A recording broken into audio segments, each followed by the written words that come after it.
Assalamualaikum warahmatullahi wabarakatuh.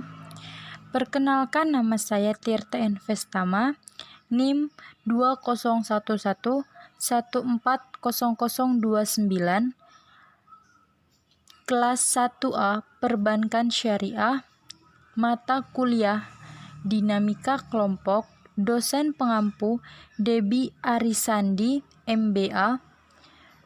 Di sini saya akan menjelaskan materi tentang kepemimpinan dalam kelompok dan konflik dalam kelompok.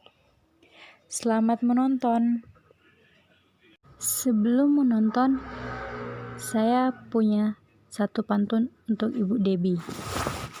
Di dalam tanah kita menanam ubi, bintang timur terbit pagi. Terima kasih Ibu Debbie, semoga kita berjumpa lagi. Waalaikumsalam warahmatullahi wabarakatuh. Kita akan bahas materi yang pertama, yaitu tentang kepemimpinan dalam kelompok. A. Konsep dasar kepemimpinan kelompok. Pengertian kepemimpinan itu ada menurut Swinburne 1995, yaitu kepemimpinan adalah suatu proses yang mempengaruhi aktivitas suatu kelompok yang terorganisasi dalam usahanya mencapai penetapan dan pencapaian tujuan. Yang kedua, menurut George Terry 1986, kepemimpinan adalah kegiatan untuk mempengaruhi orang lain untuk bekerja dengan sukarela untuk mencapai tujuan kelompok. Sehingga dapat disimpulkan bahwa kepemimpinan merupakan suatu kemampuan dan kesiapan seseorang untuk mempengaruhi, membimbing, dan mengarahkan atau mengelola orang lain agar mereka mau berbuat sesuatu demi tercapainya tujuan bersama. B. Kekuatan kepemimpinan kelompok. Pertama, kekuatan visi. Artinya, pemimpin harus memiliki visi, mengetahui dengan jelas dalam masa kepemimpinannya organisasi atau kelompok yang dipimpin akan dibawa kemana. Yang kedua, kekuatan komunikasi. Artinya, harus dimiliki setiap pemimpin, karena pemimpin adalah orang yang akan memberikan arahan dan petunjuk untuk setiap gerakan dan kerja yang akan dilakukan oleh setiap anggota. Yang ketiga, kekuatan keteladanan. Artinya, seorang pemimpin harus memberikan keteladanan guna memimpin para anggotanya untuk mencapai tujuan. C. Teori-teori kepemimpinan adalah pengeneralisasian suatu seri perilaku pemimpin dari konsep-konsep kepemimpinannya dengan menonjolkan latar belakang historis, sebab musabab timbulnya kepemimpinan, persyaratan menjadi pemimpin, sifat-sifat umum pada pemimpin, tugas pokok dan fungsinya, serta etika profesi kepemimpinan. Terdapat 3 teori-teori kepemimpinan. Yang pertama, teori sifat, yang kedua, teori perilaku, yang ketiga, teori situasional. D. Gaya kepemimpinan.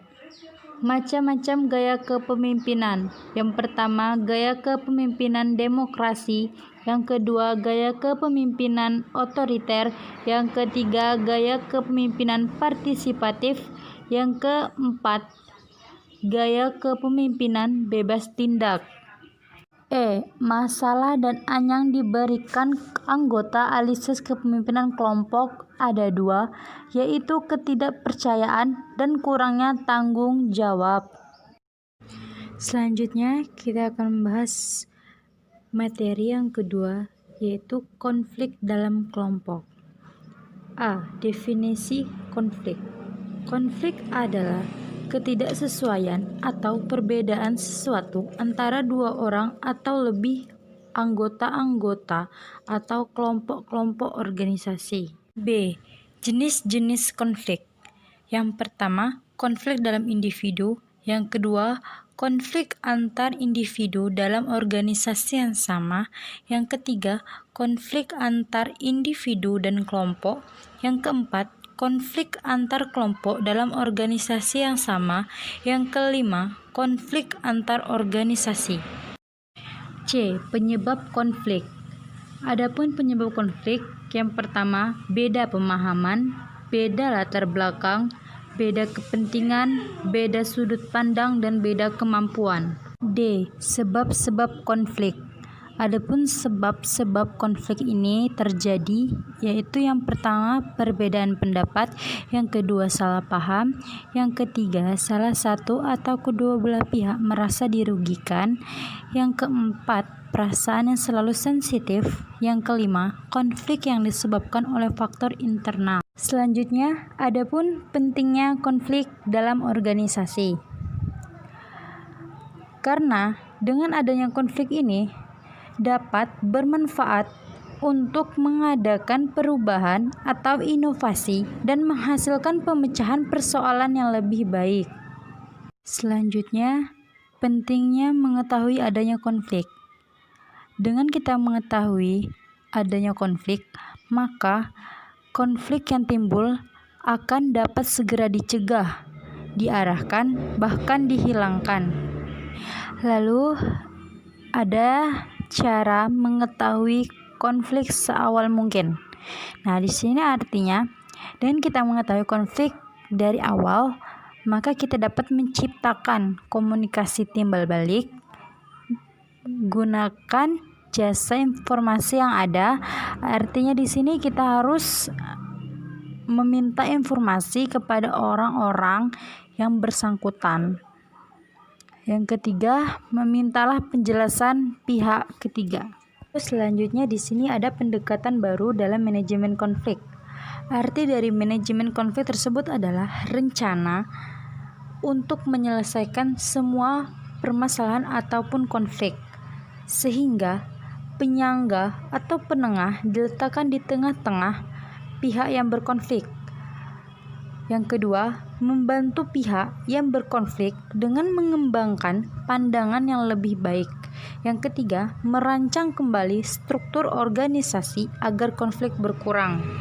Selanjutnya ada E, dampak konflik.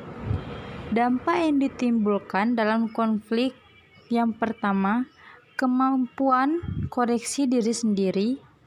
Yang kedua, meningkatkan prestasi.